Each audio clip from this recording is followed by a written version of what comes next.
Ryomen Sukuna is currently way too strong, and every single hope that we had of defeating him are being neutralized one by one. Characters like Gojo and Kashimo, who I had a lot of hope for, have been defeated, as well as Higuruma and his deadly sentencing, who are currently failing. And now the only hope that we have is Yuji, which makes me really question the fact that Sukuna is going to lose. In this video, we're going to talk about whether or not Sukuna should lose and what will defeat him. If you enjoyed this video, don't forget to leave a like and subscribe, but only if you enjoy, and get this video to 200 likes. Sponsor at the end of the video. Let's get into it. If I'm being completely honest, I don't think that Sukuna should win at the end of the story. I used to think that it could have been a good thing for the simple fact that it would have been original, like having the villain win at the end of the story. And honestly, from the way everything is looking, I wouldn't even be surprised if it happened. But when I really think about it, I don't think that it should be that way, because the story wouldn't really have any substance if Sukuna ended up winning. Everything would just seem too convenient and too easy. Because before thinking about all this, we really gotta look at the fact that Sukuna never struggled with anything. Ever since the beginning of the story, Yuji swapping with Sukuna meant an instant win. Not necessarily a win for Yuji because Sukuna could just do what he wanted, but it would mean that Yuji would come out of there alive. There was never any difficulty in anything Sukuna was doing. Let's start at the very beginning of the story. Of course, this was a weak curse, so it made sense for things to be easy. But as soon as Yuji ate the finger, Sukuna destroyed the curse with no effort. Later on, when faced against the finger bearer, this one was completely outclassing Yuji and Megumi, Yuji not even realizing when his hand got cut off. The second Sukuna came in, everything became easy and the finger bearer couldn't even do anything.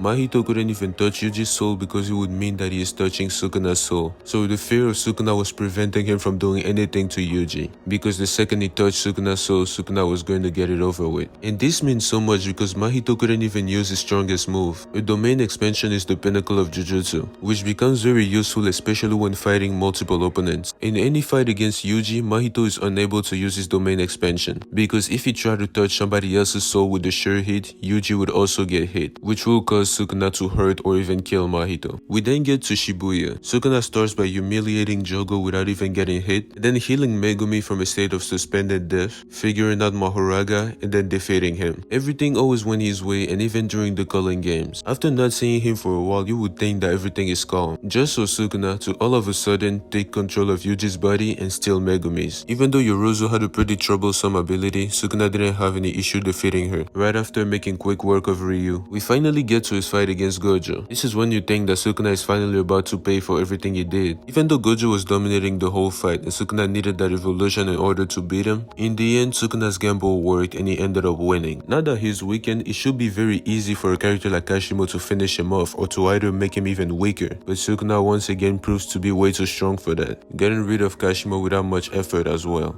Even though Sukuna is too strong, there is a chance to defeat him if we manage to take away his curse technique, which is when Higuruma and his deadly sentencing come into play. But instead of stealing Sukuna's curse technique, he ends up stealing the tool's curse technique. And now we are all caught up. Looking at it this way, Sukuna never struggled with anything. And remember what he said at the beginning of the series to Gojo: whenever I get my body back, you will be the first person I get rid of, which he ended up doing. Him winning wouldn't be very interesting to see because he never struggled anywhere. And him winning this much up to this point is why he needs to lose in the end. But now how do we achieve that? To me, even though I knew that it was highly possible for Gojo to lose, I still felt like he was going to win, or let's just say I wanted Gojo to win. The story would have went differently, but it didn't guarantee anything. But at least Gojo got him weak enough. Sukuna was missing an arm, his domain expansion was now unavailable, and his reverse curse technique output was very low. He couldn't even use domain amplification anymore. Kashimo coming in, I knew something was going to happen with Sukuna, because there would be no way for Kashimo to be satisfied after beating Sukuna in that state.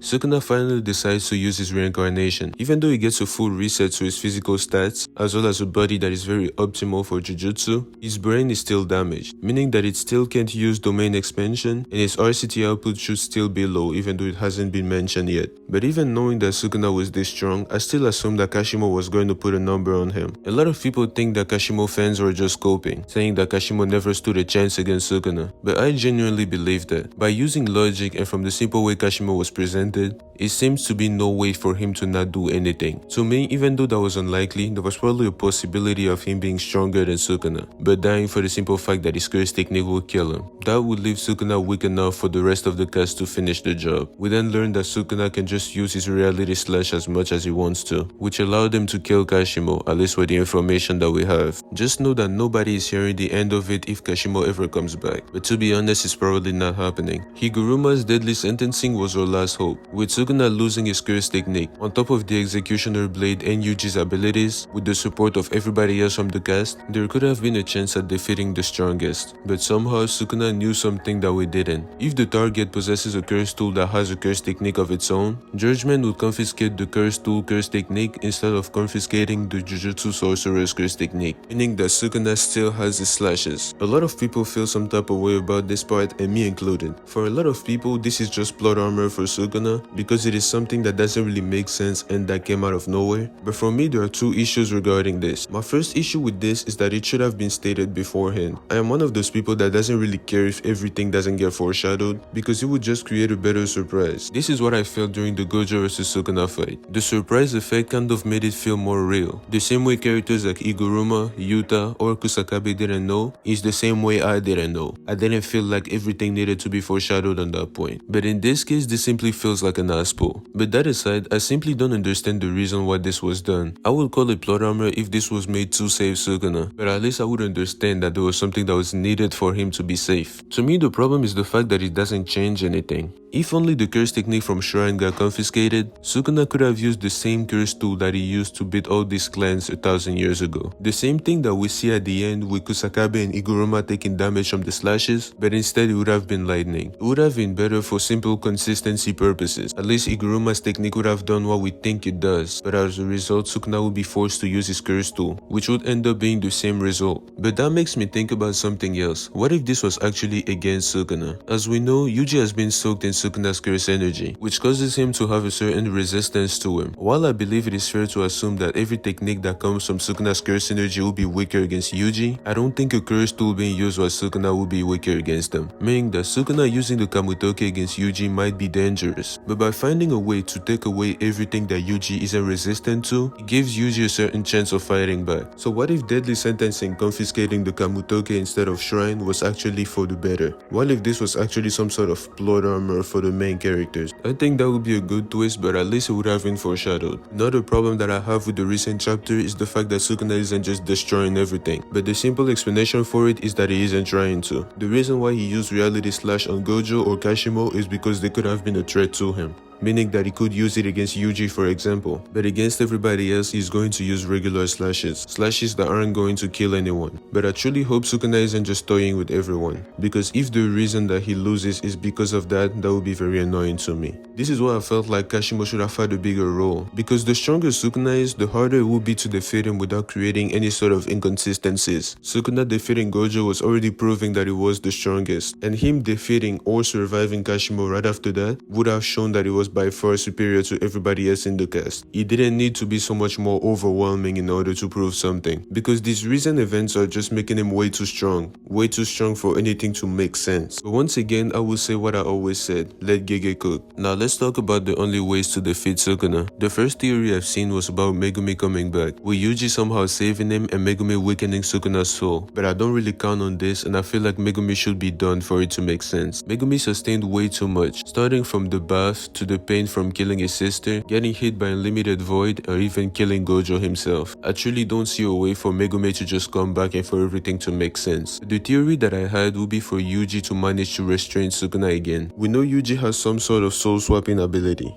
We don't exactly know how it works, and we don't know if it's actually soul swapping, but let's assume that Yuji had a way of sharing the body with Sukuna once again. He would then restrain him once again while somebody else kills him, which was the original premise of the series, for Yuji to eat all the 20 fingers and then being executed, which would kill Sukuna at the same time. I've seen more theories about characters like Gojo or Nobara coming back, which could be a possibility, but let's not talk about this here. The last possibility would be something related to the last finger. As we all know, Gojo hid Sukuna's last finger. This was to avoid Yuji getting executed because he wouldn't even reach the 20 fingers. And I really hope Gege isn't just leaving the finger to the side for no reason.